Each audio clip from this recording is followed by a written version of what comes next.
बिस्मिल्लाहिर्रहमानिर्रहीम।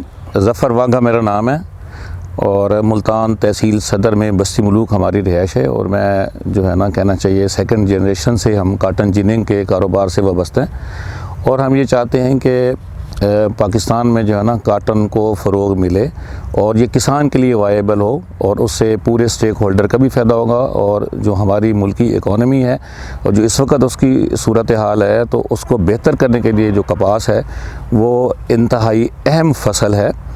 और कपास उस वक्त बेहतर होगी जब किसान इसको ज़्यादा से ज़्यादा रकबे पे काश्त करेगा। तो उस सिलसिले में आज हम डॉक्टर ज़ाहिर महमूद के साथ हमने विज़िट किया है अपने फार्मर्स के साथ यहाँ पे central cotton research institute Multan में।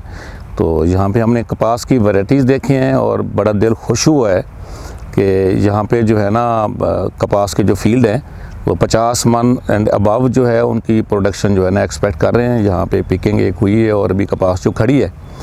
तो हम ये चाह रहे हैं, डॉक्टर साहब से हमने रिक्वेस्ट की है कि जो हमारे जो फार्मर हैं हम उनको जो है ना एक लाइजॉन बनाते हैं तो फील्ड में हम डेमो प्लाट्स लगाते हैं और ये जो इदारा है हमें सीड फराहम करेगा और हम फ्री ऑफ कास्ट अपने किसानों को ये जो है ना देंगे।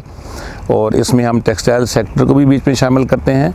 जितने भी लोग कपास के ऊपर काम कर रहे हैं, एक्सटेंशन डिपार्टमेंट है, उनको भी हम अपने साथ शामिल रखेंगे।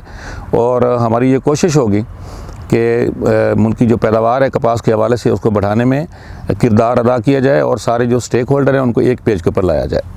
तो बड़े खुशी की बात है, डॉक्टर साहब ने भी जो है ना अपने पूरे ताउन का यकीन दिलाया है। तो इंशाअल्लाह हम मिल के आगे बढ़ेंगे और जो इदारा है इसकी जो वैराइटीज़ हैं जो ये डेवलप करेंगे उनको फील्ड में लगाएंगे ताकि उसका इम्पेक्ट आए। और जब हम डेमो प्लाट्स वहाँ पे लगाएंगे मुख्तलिफ़ तहसील में और ज़िला लोधरा में हम जहाँ पे ज़्यादा हमारा बिज़नेस है, बाकी जीनर्स भी हमारे साथ हैं। तो हम इंशाल्लाह जितने हमारा एक पूरा सप्लाई चेन है जिसमें फार्मर है, फिर उसमें आड़ती है, तो इसको हम सीड के जो डेमो वहाँ पे लगेंगे तो इससे इंशाल्लाह पैदावार बढ़ेगी। वहाँ पे हम सेशन करेंगे और इदारे को साथ रखेंगे।